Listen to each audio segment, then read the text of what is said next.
A partir de ahora, todo va a ir para arriba, hasta llegar al cielo, sí, hasta llegar al cielo. A partir de ahora, todo va a ir para arriba, hasta llegar al cielo, sí, hasta llegar al cielo. Es sabio el optimismo, pero pésima la experiencia. Estando bien abajo, ya no es cuestión de ciencia. Dichoso si es que existe, el dueño de esta estima es que todo va a ir para arriba hasta llegar al cielo. Ah, encontré la luz en la ciudad de los peajes. ¿Qué tal? ¿Cómo están? Nuevamente volvemos a la actualidad aquí en Dame el Poder desde hace 16 años. Gracias a todos siempre por estar ahí ahora en este nuevo horario.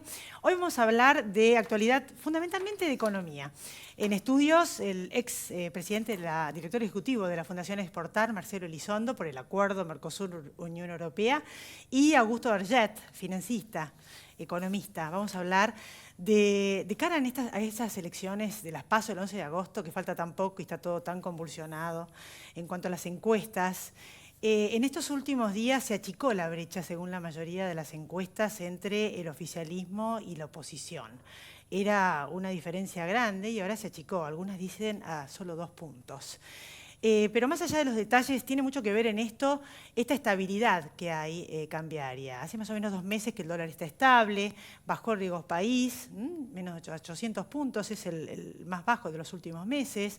Está como estabilizado, no hay volatilidad en los mercados. Tiene que ver, porque en realidad no está liquidando tanto el campo como en otros meses. Algunos dicen que hay algunos fondos especulativos, pero bueno, vamos a ver en realidad por qué está pasando esto, qué perspectivas hay en los próximos meses de acuerdo a que gane quién en las elecciones con Augusto Vergette. Y también vamos a hablar del acuerdo entre la Unión Europea y Mercosur, donde, como ustedes ya saben, todo esto que les estoy diciendo en realidad ya lo saben, pero mi opinión personal es que es una oportunidad. Generó mucha polémica y quienes dicen que no están de acuerdo, algunos sectores. Lo cierto es que hay una gran asimetría, esa es una palabra clave en esta situación, es obvio y evidente en muchos aspectos, porque el Mercosur en realidad no es una unión aduanera perfecta, es una zona de libre comercio y la Unión Europea es una unión aduanera. Allí en Europa hay libre circulación de las mercaderías, acá no. Hay muchas diferencias, tienen una moneda común, nosotros no. Así que además de tener que arreglar el tema del Mercosur, es mucho más complejo que esto sucinto que les estoy diciendo, también va a haber que ver cómo solucionar y nos da como un empujón esta oportunidad que tenemos, porque es un mercado de cientos de millones de personas, más de 500, 600 millones de personas, donde pueden venir muchísimas inversiones. Esto pasó en otros países donde hubo este tipo de acuerdos con la Unión Europea, y que nos empuja a tener que hacer esas reformas en este país que está anquilosado en estructuras muy antiguas, donde en el mundo ya no se discuten muchas ideas, y que tienen que ver con las reformas que están pendientes, para que todos vivan mejor. Porque la verdad es que como estamos perpetuándonos, siempre la pobreza creció y sería bueno probar otras medicinas, otras recetas. Estamos como el perro que se muerde la cola, siempre de crisis en crisis, como les digo siempre. Y entre las reformas que hay que hacer son la laboral, ver y controlar el tema de la inflación, el tema de la logística. Esto es obvio, el tema tributario, porque con esta carga impositiva, o sea, no sé qué tipo de competencia vamos a poder tener con la Unión Europea. Por eso, si se hicieran estas políticas de Estado, porque aparte también el acuerdo con la Unión Europea del Mercosur es una política de Estado que fue un éxito, porque hace 20 años que se viene tratando. Si además se dieran esas otras internamente que les acabo de decir, probablemente va a ser por el bien de todos. Pero todo eso depende de los políticos, que van y vienen y nunca se ponen de acuerdo y no establecen políticas de Estado a largo plazo. ¿Qué es lo que esperamos? ¿Políticas de Estado? Para ver si algún día salimos de pobres. Después de la pausa, Marcelo Elizondo.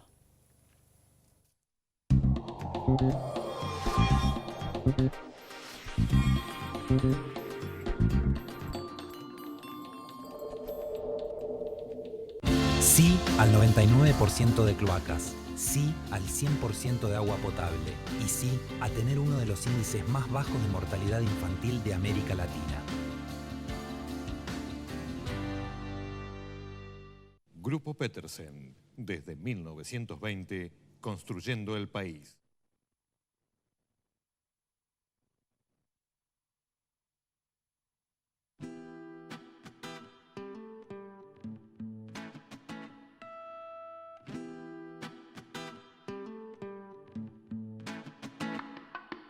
partir de ahora todo va a ir para arriba, hasta llegar al cielo, sí, hasta llegar al cielo. A partir de ahora todo va a ir para arriba, hasta llegar al cielo, sí, hasta llegar al cielo. Es sabio el optimismo, pero pésima la experiencia. Estando bien abajo, ya no es cuestión de ciencia. Dichoso si es que existe, el dueño de esta estima es que todo va a ir para arriba hasta llegar al cielo. Aquí estamos con Marcelo Elizondo. Gracias por venir, Marcelo, como todos los años. Gracias por la invitación. Bueno, en realidad ya se habló mucho de esto porque fue hace el viernes y en realidad queríamos avanzar un poco más. Lo cierto es que va a tardar muchos años en implementarse, no se asusten las empresas, los pymes, los empresarios, para adaptar a la situación nueva que va a venir. Pero quería que me digas un poco de esto que yo estaba hablando, ¿no? Las asimetrías, qué es lo que está previsto, cómo se puede solucionar, cuánto tiene que ver el tema de las políticas de Estado y que se pongan de acuerdo, el que siga gobernando. Son dos mercados muy distintos, claramente. Por empezar, la Unión Europea tiene más de 500 millones de habitantes y nosotros tenemos menos de 300. Además, el poder adquisitivo. El PBI per cápita en la Unión Europea es $36.000. Nosotros somos poco más de 10.000. Por lo que la diferencia es grande. A mí me parece que esa diferencia nos genera una gran oportunidad de incrementar nuestras exportaciones a la Unión Europea, que va a bajar aranceles para nuestros productos, con los que vamos a armonizar estándares no arancelarios, normas de calidad, normas técnicas, normas de seguridad, normas sanitarias, lo cual va a hacer más fácil el comercio de allá para acá y de acá para allá. La oportunidad es que bajarlos en los dos lados, lo que va para allá y lo que viene para acá. Exacto. Aparentemente va a bajar más rápido los aranceles europeos para nuestros productos que los nuestros aranceles para los productos europeos. Nosotros le exportamos a la Unión Europea más o menos $9.000 millones. A Europa le exportamos menos que a Asia y menos que a América. Es el tercer continente más relevante en el mundo. Podríamos exportarle mucho más. La Unión Europea es un mercado muy integrado hacia adentro, pero con barreras para los que no tienen acuerdos con ellos. Por lo que este acuerdo a nosotros nos debería facilitar en el ingreso de nuestros productos a ese gran mercado. ¿Cuáles son los riesgos, justamente por las asimetrías, de que no se reconviertan las empresas y no se reconviertan con todo esto que yo dije al principio del programa y que me podrás agregar vos, en tiempo y forma y bueno, no sea tan favorable? El principal riesgo es que nosotros no nos adaptemos a un escenario en el cual vamos a tener que competir contra empresas de nivel global. La Unión Europea es la cuna de la mayor cantidad de empresas mundiales en todo el planeta. En el mundo hay más o menos $33 billones invertidos fuera de los países por parte de empresas, o sea, inversión extranjera directa hundida en países que están fuera de la casa matriz de las empresas multinacionales. De esos 33 billones, casi 10 billones son de empresas europeas. Europa es el gran inversor en el exterior, lo cual nos depara una oportunidad en términos de podemos recibir inversiones europeas, pero también nos pone ante una exigencia. Hay que competir con esa economía, con una economía que tiene empresas muy globales. Por lo que el principal riesgo es que nosotros no ajustemos nuestros desequilibrios y entonces lleguemos mal al momento de inicio de la vigencia de este acuerdo.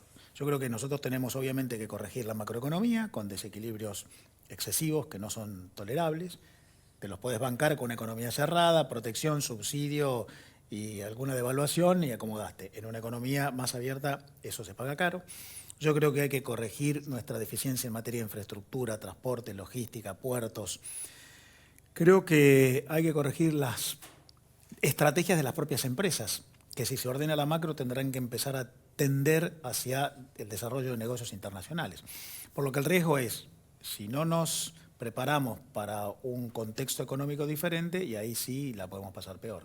¿Qué tienen previsto para los sectores que pueden llegar a ser muy sensibles? La automotriz, textil, calzado, sobre todo la automotriz, que es la que una de las que mayor empleo genera. La industria automotriz tiene un plazo de alrededor de 10 años desde el momento de la entrada en vigencia del acuerdo para la reducción de aranceles. O sea que por un decenio vamos a seguir teniendo el mercado cerrado del Mercosur. A partir de ese momento entran a bajar los aranceles. La verdad es que de acá a 10 años, Elizabeth, la industria automotriz en el mundo va a cambiar sustancialmente. Los autos van a tender a ser eléctricos, van a ser conducidos sin alguien en el volante. Las empresas automotrices ya van a estar produciendo para renta y alquiler y no para la comercialización con transferencia de propiedad de los autos, porque se entiende que el modelo de negocio va a cambiar. Por lo que yo creo que en 10 años el riesgo más grande para la industria automotriz es el cambio tecnológico, no tanto la apertura del mercado. Con todo vamos a tener que competir. Esa competencia con la oferta europea va a ser muy buena para el consumidor. Los autos en la Argentina van a valer más barato. Hoy estamos pagando autos carísimos, porque la mitad del precio que pagás de un auto son impuestos, porque los autos extranjeros que entran pagan 35% de arancel. Ahora, también la industria automotriz en el Mercosur tendrá que especializarse y dedicarse a cosas en las cuales ya somos más competitivos. Yo estuve hablando con algunos líderes de la industria automotriz recientemente, que ellos hablan, por ejemplo, de la producción de pickups, que podría concentrarse en el Mercosur y desde acá abastecer al resto del mundo, dejar de producir muchos modelos y empezar a concentrarse en algunos en los que desde acá se puede abastecer a muchos mercados. El tema de la agricultura está en años luz de nosotros, en cuanto a los controles de calidad y demás, o sea, están en otra etapa, ya directamente no usan agroquímicos que usamos nosotros, volvieron a hacer otro tipo de siembra distinto a lo que estamos haciendo nosotros, están en una etapa superior más adelantada, te diría. ¿Cómo los vamos a compatibilizar? Lo más probable es que las normas... Están subsidiados. Sí, bueno, nosotros al campo lo castigan, lo matan con impuestos y allá directamente los subsidian y los ayudan, también en Estados Unidos. Lo más grave para la agricultura es la diferencia entre el castigo que reciben los productores argentinos, que pagan muchos impuestos y que además pagan retenciones para la exportación, mientras en Europa están efectivamente subsidiados. Es curioso esto de que nosotros hemos negociado un acuerdo para que nos bajen el arancel de ingreso en la Unión Europea y nosotros ponemos arancel de salida con las retenciones a nuestros productos. Pero se supone que en algunos años, cuando entre a tener vigencia este acuerdo, incluso cuando vayan cumpliéndose los plazos para la entrada gradual en vigencia de la reducción de aranceles en Europa, ya no tendremos retenciones a las exportaciones. Al menos está previsto que las retenciones se terminan a fin del año que viene. Van a tardar muchos años en implementar esto. ¿Qué opinás? Y ya lo venís diciendo también. En el 2014 parece que el gobierno anterior también lo analizó. O sea, ¿cómo se explica esta actitud de ver la posibilidad de reverlo, analizarlo, como dice el kirchnerismo, cuando en su momento también lo evaluaron? Hubo rondas de negocios, rondas de negociaciones entre el Mercosur y la Unión Europea, en las que, siendo Cristina Fernández presidente de la Argentina y siendo presidente pro tempore del Mercosur, porque le tocaba a la Argentina en ese momento, la Argentina continuó con las negociaciones por el acuerdo. El acuerdo lleva más de 20 años de negociación. En 20 años hubo gobiernos de muy distintos colores, entre ellos quienes hoy están en la oposición, que en ese momento impulsaban la negociación. Por lo que yo creo que finalmente, más allá de los dichos políticos, que a veces no son los que aportan más, en la práctica esto es altamente probable que termine siendo aprobado. El acuerdo tiene que ser aprobado por los órganos legislativos de todos los firmantes. Mi impresión es que los demás miembros del Mercosur lo van a aprobar, creo que también los europeos lo van a aprobar, hasta los franceses que terminan hoy haciendo mucho ruido y quejándose, yo creo que finalmente van a terminar aprobando. Sería una desgracia que la Argentina fuera el único que no lo hiciera, porque eso hasta terminaría rompiendo el Mercosur. Me parece que al final va a primar la cordura, pero esto recién se tratará el año que viene. O sea que es algo positivo este acuerdo. Para mí el acuerdo es positivo, no es el acuerdo ideal, Europa no es el mercado ideal, sin dudas quizás tengamos más dinamismo posible en otros mercados, los asiáticos por ejemplo, pero es un gran salto de calidad, es crear un marco normativo supranacional de mucha jerarquía, creo que el saldo es sumamente favorable. Va a ser muy difícil el tema político, porque acá hay que contar con el apoyo de la CGT, de los sindicatos, de muchas empresas que les encanta el proteccionismo, que de alguna manera lo que la gente tiene que saber es que esta economía cerrada no es el vivir con lo nuestro, de lo cual habló alguna vez Aldo Ferrer. Era distinto el concepto que tenía Aldo Ferrer. Este simulacro de vivir con lo nuestro en realidad nos llevó a que sea todo, muchas cosas, no todo, malas y caras. Otras son muy buenas. O sea, ¿qué es lo que decís al respecto? ¿De qué genera este proteccionismo? El mundo era más cerrado, las economías nacionales eran más cerradas a mediados del siglo XX. Eso hoy es imposible. La escala que exige la evolución tecnológica, que es global, impide que vos te desconectes de los procesos productivos transnacionales. Si vos querés desconectarte, el gran riesgo que tenés es que cae la inversión, no accedes a la tecnología y terminás teniendo una economía estancada. A ver, la economía argentina está cerrada. Hace pocos días el Banco Mundial publicó los datos de relación exportaciones PBI e importaciones PBI de todos los países del mundo. La Argentina es el 15º peor ratio de exportaciones PBI del mundo y el 7º peor ratio de importaciones PBI del mundo. O sea, una economía cerrada. Esa economía cerrada que tenemos hace mucho, en los últimos 10 años no creció. Sube un poquito, baja un poquito.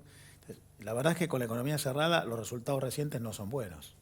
Bueno, gracias, Marcelo. Gracias por la invitación. Después de la pausa, vamos a hablar de finanzas y economía con Augusto Darget.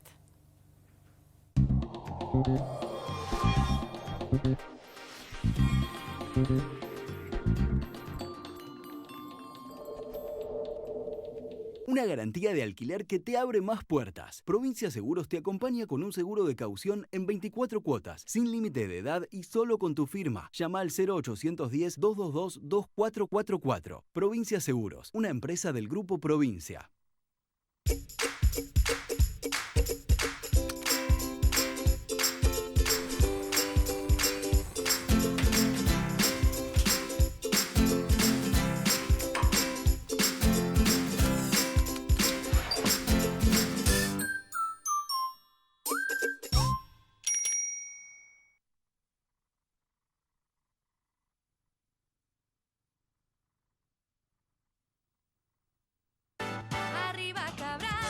Arriba Cabrales, significa buen café.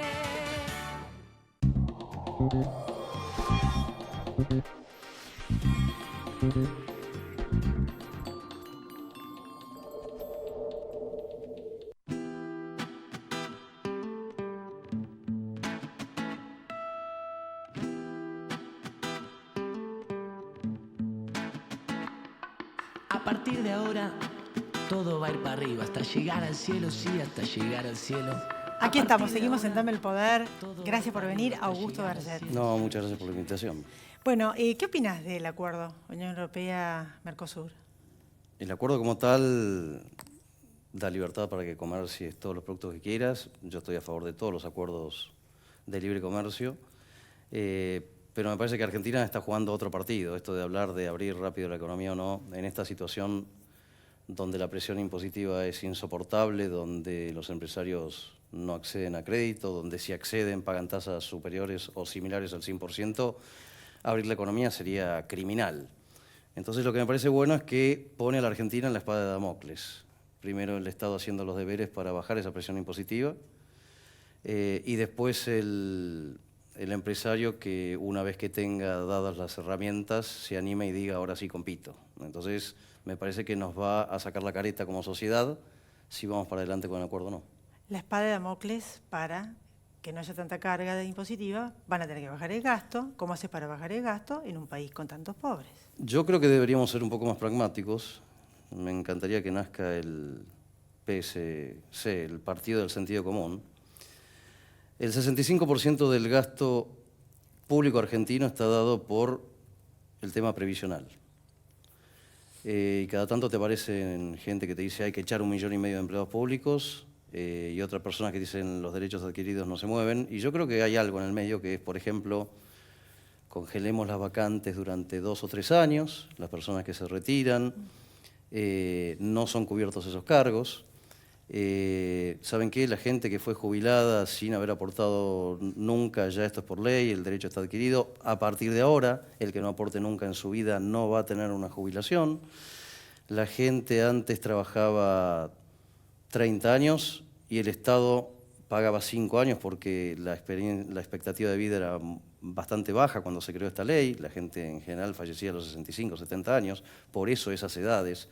Hoy la expectativa de vida es mucho más alta, con lo cual no podés vos trabajar 30 años para el Estado y 30 años en actividad privada y pedirle al Estado que te financie el 70% de tu salario por los próximos 40 años.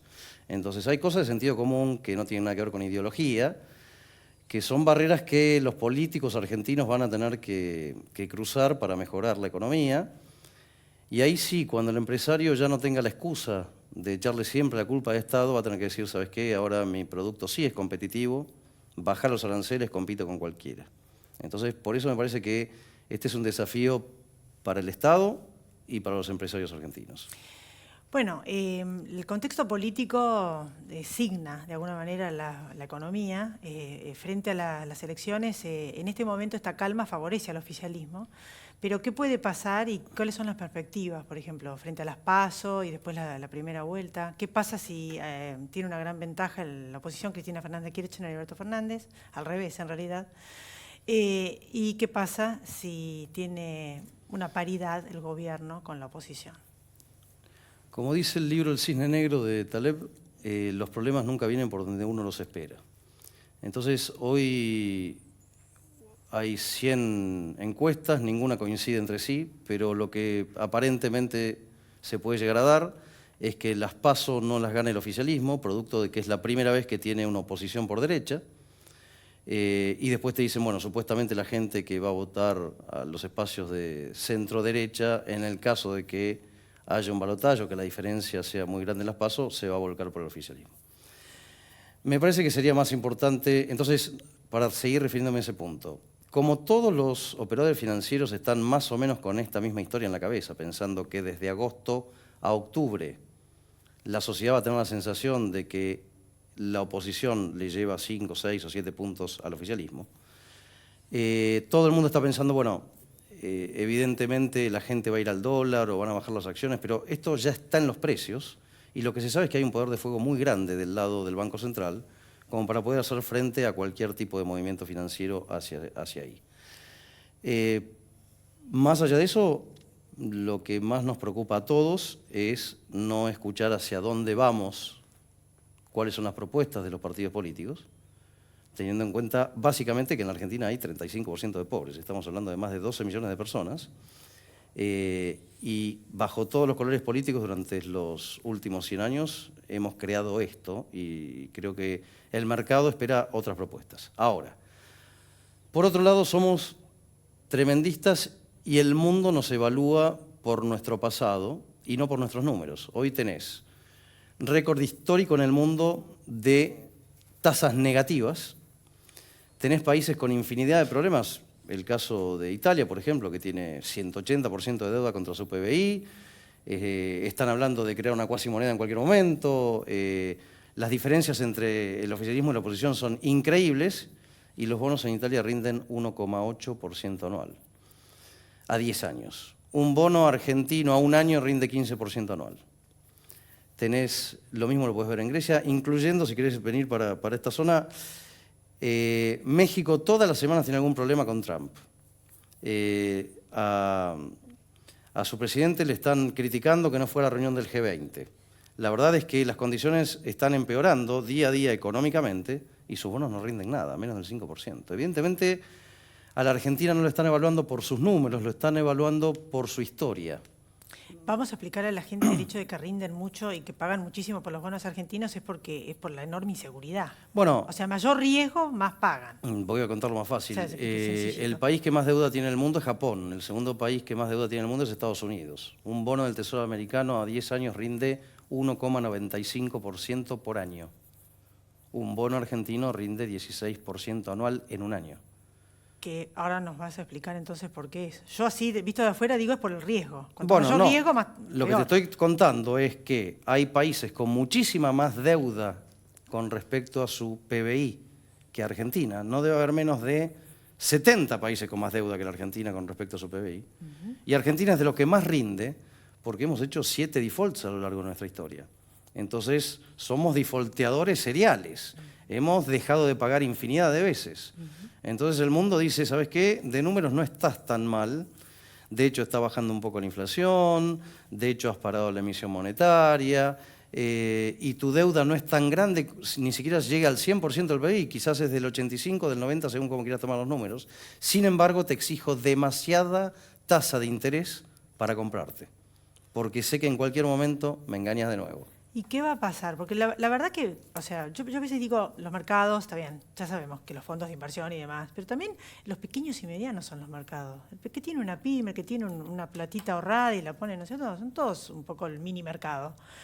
Y la verdad es que si aparece un gobierno, o por ejemplo se pone a evaluar la posibilidad de que vuelva un cepo, de que vuelvan a pasar muchas de las cosas que pasaron con el gobierno anterior, eso aterra a cualquier inversor. O sea, ¿cómo se establece esa posibilidad de que gane la oposición, en este caso Alberto Fernández y Cristina Fernández de Kirchner, si no aclaran bien que no van a volver a hacer todas esas acciones que hicieron de intervenir, de expropiar, de cepo? ¿Qué puede llegar a pasar con los mercados y la economía? El dólar y demás. Esto es una intriga que uno tiene, ¿no? ¿Qué va a pasar? No sé, porque soy financista, no brujo, pero da la sensación que hoy no es el mismo país que encontrás como fue en el pasado. Hoy no hay espacio para el populismo. Hoy ha llegado esta situación de tener un acuerdo con el Fondo Monetario Internacional, producto que no podías emitir moneda porque ibas a ir a la hiperinflación y que tomaste deuda suficiente hasta que el mundo te dijo no te presto más. Una vez que ya tus herramientas terminaron, tuviste que ir al Fondo Monetario. Ese acuerdo te va a durar muchísimos años hasta que termines de pagarlo. Cualquier gobierno que asuma va a tener que respetar ese acuerdo. A lo sumo pedirá refinanciarlo, pagarlo en más largo plazo. Eso fue lo que dijeron, eso sí. Falta todas las intrigas de lo demás, ¿no? Argentina, de lo que no van a volver a hacer. Argentina, te recuerdo que hizo un default del 75% del valor presente a la gente que tenía bonos en el 2001. Sin embargo, al Fondo Monetario le pagó el 100% de la creencia. No hubo gobierno acá que no le pague. De hecho, Argentina también es accionista del Fondo Monetario Internacional, con lo cual no se va a defaultear a sí mismo. Me parece que Argentina, a ver, cuando emitimos dinero para financiar el déficit en la época de Alfonsín, terminamos en hiperinflación. El gobierno siguiente dijo no puedo emitir porque la hiper nos mata, vamos a tomar deuda, terminamos en default. Después tuviste un gobierno que, producto de que había habido default, especificación asimétrica y corralito, podía emitir nuevamente porque había desaparecido el dinero hasta que de vuelta apareciste en el déficit. Tenemos que recordar que la mejor manera de vivir prolijamente y de bajar la pobreza es que baje la tasa de inflación a partir de que no tenemos más deuda. Tenemos que acostumbrarnos a recaudar más que lo que gastamos para pagar las deudas y no tener que tomar nueva deuda. Vivir con lo que recaudamos, vivir con lo que tenemos y con los dólares de la exportación, ¿no? El problema es que no tenemos moneda y la moneda desapareció producto de que tuviste déficit todos los años de tu vida. Bueno, entonces en otro programa nos vas a seguir explicando un poco más en extensión, algunas propuestas y algunas ideas. Pero cómo no, de cuando tu quieran. consultora. Gracias. No, por favor, a ustedes. Yo me despido también hasta la próxima semana. A todos ustedes también. Gracias por haber estado ahí. Chao.